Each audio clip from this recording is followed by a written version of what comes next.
Okay, hey, everyone, to another episode of On the Wrist from Off the Cuff. Today we have a really awesome review for you from the brand Baltic. A little about them: they're a French micro brand aiming to offer timeless pieces of the highest quality for fair prices. These are designed, assembled, and adjusted in France. In terms of the type of watch, this is a dive watch. Some key common characteristics and design when you're looking for a diver. Of course, you're going to want water resistance, typically with some type of screw down crown. You're going to want something that's tough, legible, with a dive time bezel, and a diver's extension is always nice if on bracelets. This is their Aquascaphe dual crown model in the blue colorway on their flat link bracelets.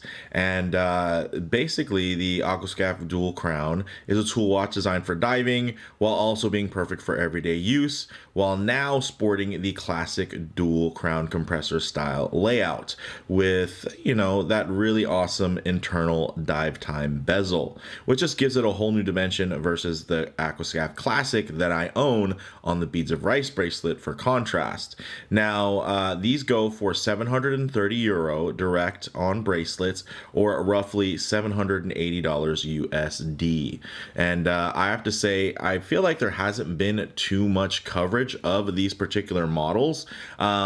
And I'm not sure why, because it has always kind of been a compelling release from me. And a big shout out to Baltic for being able to send these out. I reached out to them a couple weeks ago and just kind of, hey, threw it out there, said a couple of my viewers were interested in these pieces, and they sent it in. So thank you for that. And I'll go ahead and share with you guys my thoughts. So with all that said, let's go ahead, zoom the camera out, get this piece in hand, and take a closer look. Okay guys, really gorgeous, but as you can see, I'm wearing my Aquascaphe Classic just to give you guys a little bit of a comparison, because these are very similar in terms of their scale, but they do have very different details, and I think overall a very different look.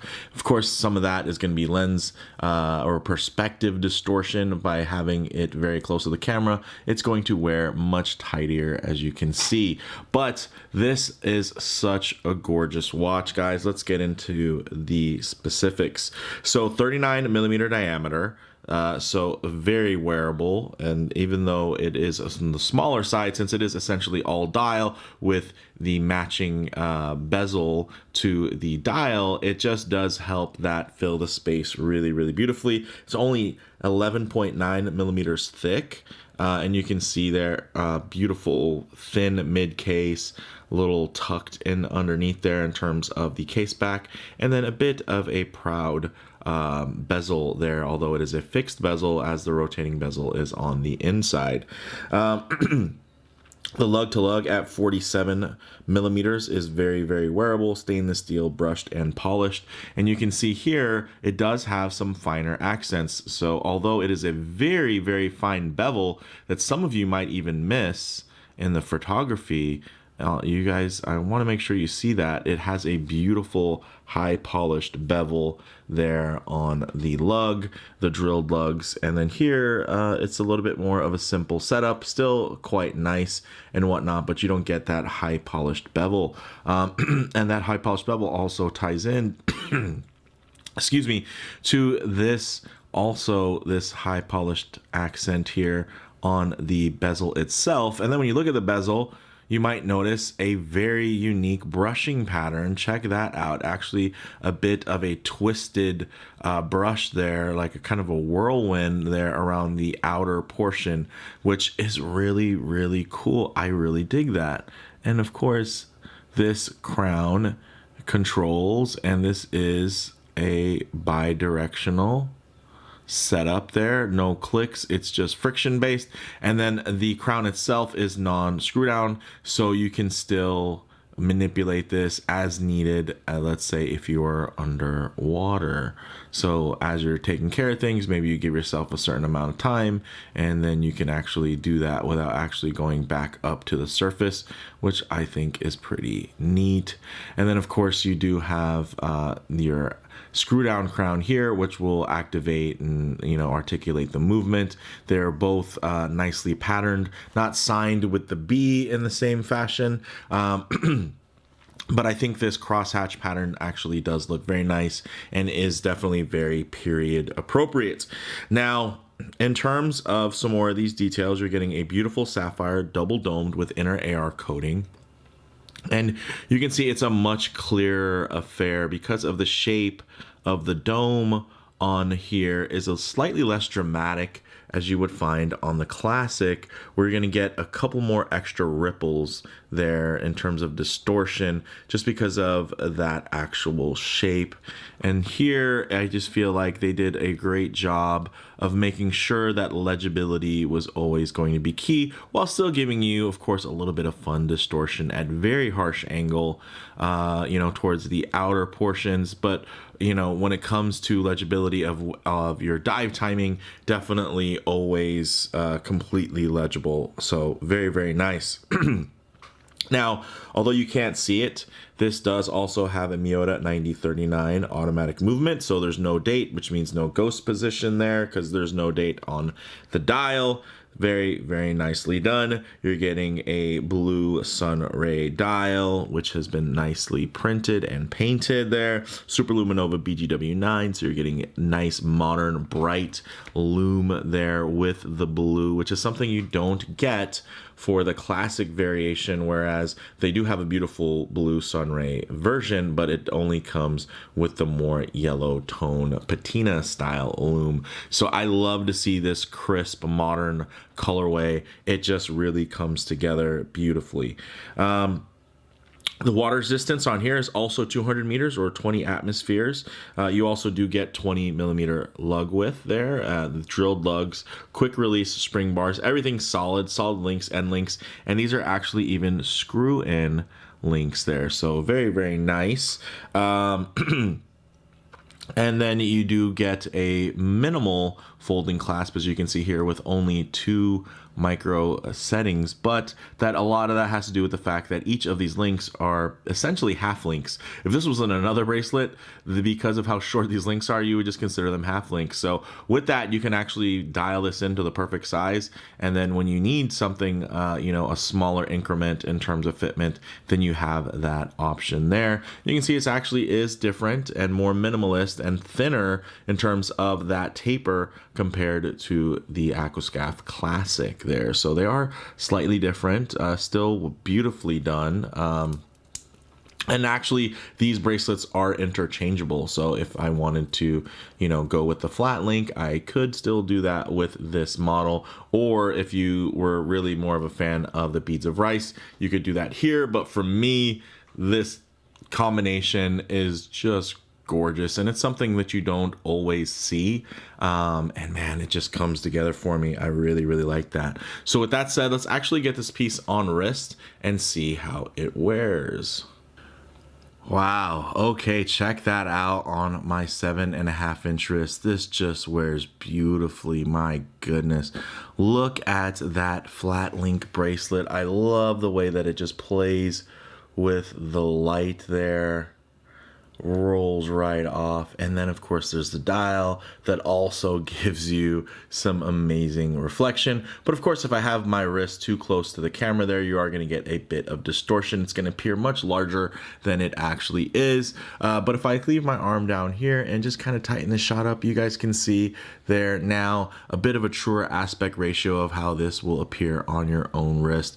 Very well centered, well proportioned, and my goodness, there's just a certain sheen, a wetness to this watch that is beautifully accentuated by the flat link bracelet choice. I think that is definitely the combo to go with, but let me know in the comments below. This thing just sings. My gosh. And yeah, the cool thing is it's actually quite dressy in a way, right? Like, this doesn't necessarily, although it is quite toolish in appearance, this can absolutely be something that can be dressed up or dressed down. I would say, very similar to the Classic Aquascaphe that I own. While this one, it just feels like it's taking it up a notch. It feels a little bit more refined, a little bit more focused, a little bit more expensive for some reason, although I don't think they are that much different in terms of cost. There's something about this one that just has a beautiful kind of premium vibe to it, where I do get that, of course, with my classic Aquascaphe, which I love, and honestly, it can give even my very expensive Seiko SLA 017 a run for its money in terms of kind of its wear profile. There is just something about this combination, the blue, the way the colors are so dynamic, and the way that it plays off of this same dynamic tone of the bracelet with the beautiful flat brush, flanked by the gorgeous high polish there on those outer links. I don't know, it's very balanced, and it really comes together in a very sleek way. Whereas I think the classic style one is you feel the texture, that grainy texture in the dial, the beads of rice. It just gives you a different feel, maybe a bit more organic, while this just seems, there's something about it. It's hard to put into words, but this is gorgeous. So with that said, let's actually get it off the wrist, set up for some loom shots, low light transition, and closing thoughts. Okay, let's go ahead and hit the lights here.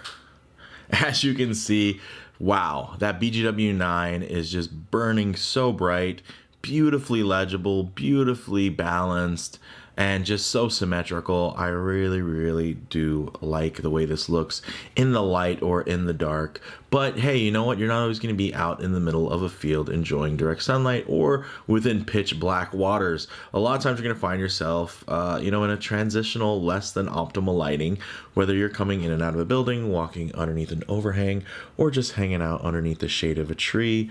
It's really nice to see what these colors, textures, and finishes render like in less than optimal lighting. Even include some harsh lighting, which typically might expose any types of production defects. But all you're going to notice is probably a little bit of fingertip grease there, a little bit in terms of adding a little bit of cloudiness to that beautiful high polish, that nice luster.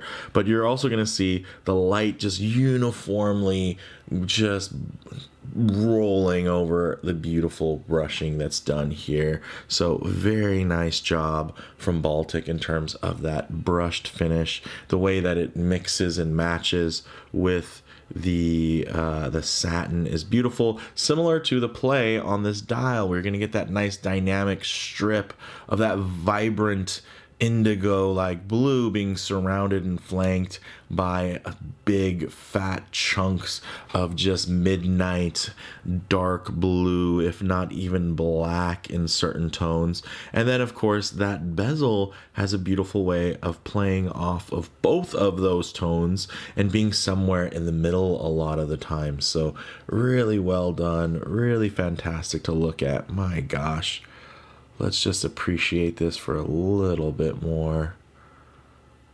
That is a looker, guys, and that is something that you can't undervalue, or I shouldn't say overvalue, how much fun a watch is, right? And no, it's not the most expensive. No, it's not the cheapest. It's not the most practical. But this is such a well-designed watch that just gives you a wonderful wear experience. I really, really can appreciate that. So for me, guys, closing thoughts on the wrist, classic proportions. This can fit almost any situation. That timeless design aesthetic is just so well executed, typical to Baltic. And this slightly more retro kind of 1970s vibe is very nice compared to the more mid-century classic Aquascaphe classic aesthetic. So you can probably, I would say, if you have one, you could probably own both because there is enough of a difference. Of course, you won't get a difference in terms of the branding, but I think the wear profile, especially if you're going to have one on the flat link and one on the beads of rice, you can really have some fun with this. In terms of model variants, you can get it with the blue dial as well, as you can see here, or a black dial option, or you can also get a black dial option that is also blacked out with a PVD case. So very, very cool. So if you're not about the blue diver, you're not about blue dials, you can get this in a more monochromatic layout, and then you can even get it in a bit of a sportier layout with that black PVD case. Now, in terms of comparable models, while dual crown divers are still less popular generally than the standard single crown layout, especially big crowns, retro watches that are just kind of flooding the market right now, the retro compressor style divers, I think they have made a bit of a comeback over the past few years, and Baltic have really created a competitive offering within that space. It's not the cheapest, it's not the most expensive, it's somewhere in the middle, and it's in a way it's just has that extra level of balance. So for me, guys, the bottom line is this watch really surprised me. It definitely looks much better in the metal and offers a lot to love. I mean, I hope that I was able to capture that and convey that with you guys here via this video, but I will say, based on the pictures, Instagram shots, stuff, even all that, like in person, it's just so much nicer. And hopefully my video was reflective of that. And honestly, this thing is still well under $1,000 at, 780, under 800 bucks really. So well under 1,000. So you can really feel comfortable wearing this and using it as a true tool watch if need be. Not that you have to, not that you'll need to, but if you wanted to, you could totally wear this and have fun with it, because it's still going to have all those properties that you need in terms of functionality and wearability. And then you just have that extra layer of fun that it's not so overpriced or over collectible that you're gonna have to worry about hurting it in any way. So I don't know, for me that is a nice little extra piece and it just adds another dimension of fun to wearing this one. So I really have appreciated my time experiencing this. So a big thank you to Baltic for sending this loaner sample in. I will definitely be considering adding one of these to the long-term collection in the future. So with that said, let me know what you guys think in the comments below. If you like the video, please would like, and if you haven't already, please subscribe for more content just like this. Thanks, guys.